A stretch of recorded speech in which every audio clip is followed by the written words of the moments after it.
Hey guys, it's Sharika. Welcome back to my channel. If you guys are new to the channel, don't forget to subscribe before you leave. I would love to have you. So today I have my husband Tony here. What's up, y'all? And we are doing some snow crab legs, corn, sausage, and potato. For today's drink, I have a peach Bellini. What you got? I got some water. That's it. Straight water, y'all. So we're gonna go ahead and say grace.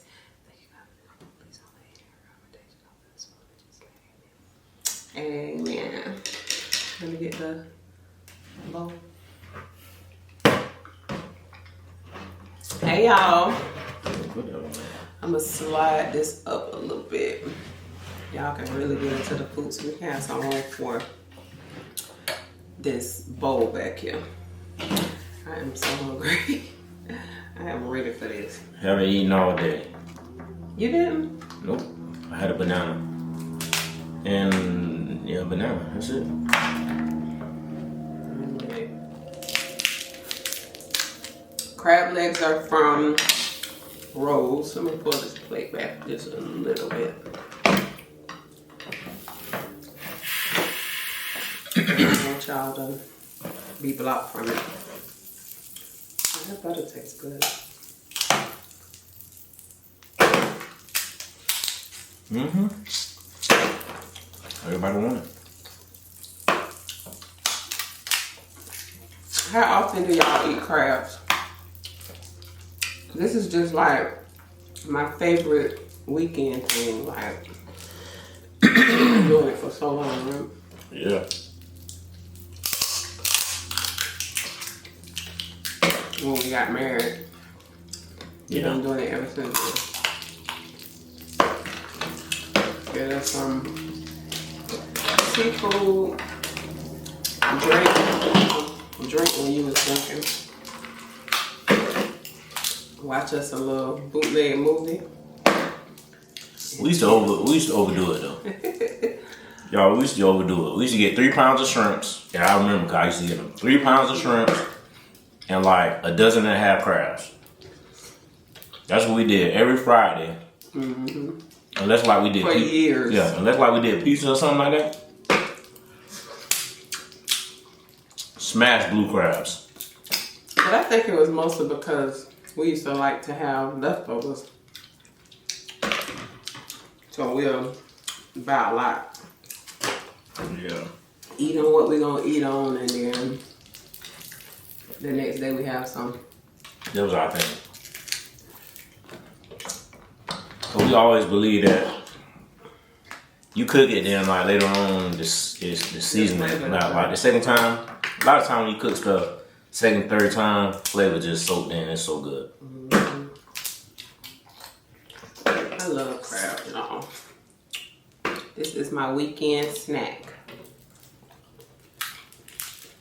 I started to tell you to get me a lobster. When? When you that stuff. What, the red lobster? Mm-hmm. But I was kind of in the mood for that. What time is it? 3 o'clock. I had nothing to eat, not a thing. Sheesh. Y'all, so we do have a story time today. Tony listened to a little bit of it. Dang, yeah, I was about to say, you do? Yeah, remember from earlier that I listened to That second story. the second story, because we was gonna watch one together so he can do the story time with me. But I told y'all the way that they do for my man's story, it's like Fatal Attraction. They kind of tell you what happened first, instead of like, oh, the girl, you know, she had a rough childhood, then she met this guy after she started going, you know what I'm saying? It builds up. They don't do it like that anymore. So I have to find older stories, but I'm not too sure how old this story is. I have it linked in the description box. Now the video is very janky, okay? But You can still hear the story, but the video is messed up. So, there's this lady. We'll call her Gemma. Gemma was from the UK. And she had, how do I say it, cerebral palsy. Cerebral palsy? Cerebral or cerebral? Something like that. Yes. So, she didn't have like a lot of Cerebral? money. Sorry, palsy. I don't know. I'll put it across the screen, but I'm pretty sure y'all know what we're talking about. And she didn't have a bunch of money or anything like that, but she lived alone. Her family helped her out a lot. Made sure she had everything that, you know, she needed. And she was able to get around, but of course with a cane. So, again, she had, you know, family support, everything she needed, but she wanted love. So, because of her condition, she didn't really hang out and things like that. So she decided to go on a dating website. She gets on this dating website. And guess who she meets? Tyrone. Now, Tyrone was a scammer. Okay? Tyrone did scamming like insurance fraud and things like that. Like if he lived in an apartment, he would have, you know, his insurance policy. He would ruin the apartment himself. What you looking for, honey? Potatoes. Okay, yeah, put that front. Let me turn this down off. He would, you know, ruin the apartment himself and then try to cash in on the insurance policy. So that was his scam for a while. Well, they started a little love connection. You like how I tell the story? I'd be good with it, don't you? Yeah, I'm just listening. They started a love story. Finally revealed to him about her medical condition. So Tyrone, you know, he tried to make her feel good, telling her, you know, I love you for you. And I think it was an age difference too, like she was older than him. So he telling her, you know, I love you for you. I don't care about your condition. But he basically was online looking for somebody else to scam. He wanted somebody that was, you know, not very confident and vulnerable. So he had a wrap around his finger, telling her, you know, she's beautiful and things like that. All the things that she hasn't heard because she really didn't have a dating life with her situation. So he told her, he said, he's going to reveal a secret that he hasn't told anybody. And the secret was that he was bisexual. He liked the men's and the women. Okay? But he wanted to just be with her. So she was cool with that. You know, he was telling her, like, I'm not with men and women at the same time. I just, you know, I will date both.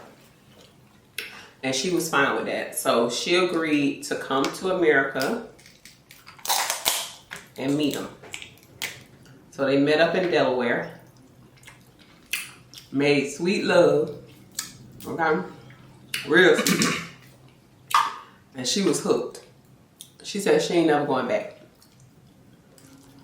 So within a couple of days that they spent together, he asked her to marry him.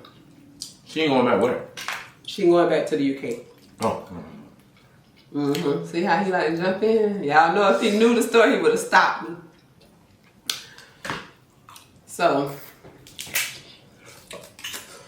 of course, she agreed to get married. They ended up moving.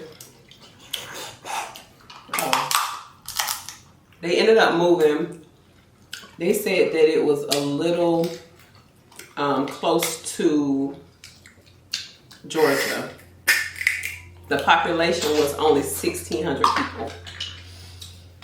And they said it was like a small town, so you know they can live like a private life or whatever. They didn't have to worry about like neighbors and stuff like that, because it was like maybe like 5-10 acres between each house. So they had like a really little small house, quiet life. Now he had a nice savings from his scamming, and I'm pretty sure she was getting some type of disability, but money was starting to get low. So Gemma noticed Tyrone started spending more and more time on the internet.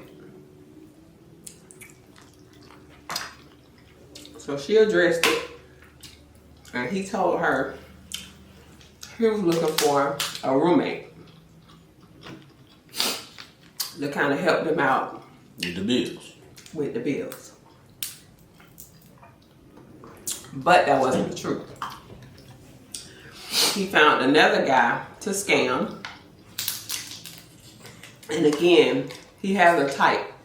He wants you to have something wrong with you, some type of insecurity that he can kind of prey on. Now this guy, his name was Michael. Michael was a gay guy.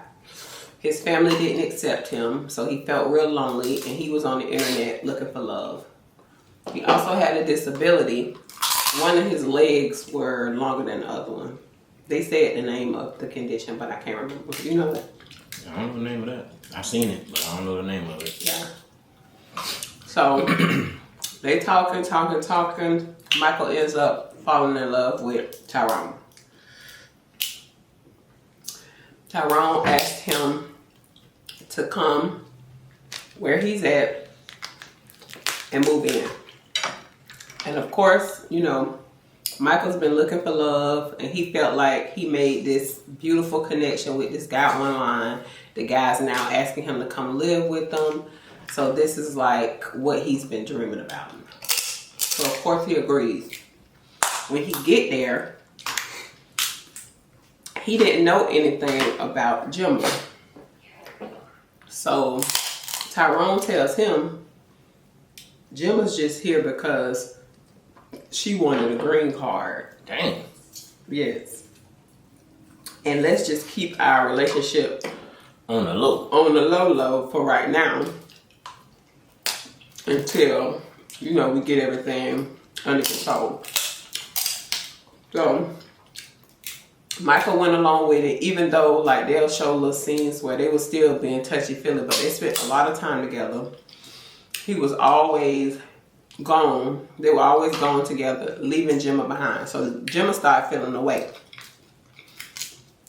And it really didn't take her too long to kind of put two and two together, because he just told you that he liked men and women. And now this guy coming in the house and y'all always gone. So now Gemma got an attitude all the time. I don't know if it's your crab or mine, but no problem. It's on outside. Sorry. Dang. Do me like that. Y'all see how she do me? Take my crab. The bigger leg too. No. We got all eating. So now Tyrone has to calm Gemma down. He tells Gemma the plan is, I got Michael to get a life insurance policy for $500,000, and I made him and he made me the beneficiary. And Tyrone got one for $25,000 and made the boy the beneficiary. Right. And he told her, he said, so what we gotta do is we gotta get rid of Michael, but I need you to do it. So he told her the plan, you know, make her look like she's the jealous wife, this new guy coming in, and she gonna shoot him. Dang. So they're on the couch playing the PlayStation. They being so touchy-feely. This is probably how it was going before the plan. So touchy-feely. And she down with it. She walk up behind him and do what she gotta do. They take him in the room and they wanted to make it seem like he was maybe in a fight, like a hate crime. So they kind of bruised up his body more, put like hate slurs all over his body and marker, and then they went to the scar of the body. A couple of days later, a bus driver found him. The problem was they forgot to put his ID on him. Dang. So Tyrone goes into a panic because he was like, okay, the plan not gonna work if he is considered a John Doe. The plan is not gonna work. I'm not gonna be able to get the money. Like, we gotta do something. Yeah. So they let a few days pass, and then they like, okay, we gotta call down to the station. So they called down to the station and they told the police that they think that might be their roommate because they haven't seen him in a few days. Oh, so, they messed up. They messed up on bad. Mm-hmm. So then the police come to the house and they ask them, you know, well, first of all, when they opened the door, they was hit with this strong smell of bleach because they had been trying to clean up. Yeah. So the police, that kind of threw them off. Like, it was so, once they stepped into that apartment, red flags. Like, the case was pretty much closed. They knew that something wasn't right. So they asked him, okay, well, if that's your roommate, why are you just now calling if he haven't came home for a while? So then the guy, Tyrone told him, well, he's a male prostitute. Damn. So some days, you know, still trying to throw them off. Mm-hmm. So some days he don't come home. He might not come home for days at a time. Like, it's not anything out of the normal. So they're like, okay, we're gonna check his room, see if we can find anything that might help us out. Child, they go in this boy room. They lift up the mattress. They find all the love letters from them back and forth, from Tyrone and Michael. Wow. So they knew that they was in a relationship. Right, letters. What the hell? Yeah, because, you know, before they met each other. Oh. He was trying to, you know, butter them up. So they got letters and cards and all kind of stuff. And he kept it up under his mattress. Yeah. Pictures, all kind of stuff. So they like, okay, so they putting that in the evidence pile. Then they find the insurance policy where he's the beneficiary for $500,000. Yeah. So they like, okay, something about this ain't right. They take him down to the station. They questioning him. Gemma finally breaks down and says she did it. She said she's a jealous wife. Just like they planned. She's a jealous wife. She killed them. Tyrone ain't had nothing to do with it. She just kept trying to take up for Tyrone. I don't know if Tyrone told her that he was going to be able to get her out because of her condition. Like, I don't know what he told her, but baby was 10 toes down. For real. She was defending him to the end. She said she dumped the body by herself. So they like, wait a minute now. We know you ain't dumped the body by yourself. So the police wasn't buying that. They took it to trial. Of course, the jury wasn't buying that. So they got life plus 15 years. Now my question is, why they always do the life plus? Who told? She told on him? Like what? No, whenever they had to take it to trial. So they just, I guess, proved that he had something to do with it because they know she couldn't have dumped the body on her own. And then with him being the beneficiary, all the evidence and stuff and the motive. That was basically the motive. You leaving out a lot, little baby. You lost your boy. I need to go to trial and all that. Like, well, they ain't take us to trial. This is for my man. They ain't take us in the courtroom. They just said the detectives didn't believe it, and neither did the jury. That's what they said. So they charged. Oh, dang! They skipped everything. Yeah, that's how they said it. So that's how I'm gonna say it. Dang. Okay, guys, so I hope you're done eating. If you're eating with us, don't forget to like, share, and subscribe. Follow me on Instagram at Eating Pretty Mukbangs and my vlog channel. I am Sharika B, and I'll see you guys on the next one. Bye, guys. Peace.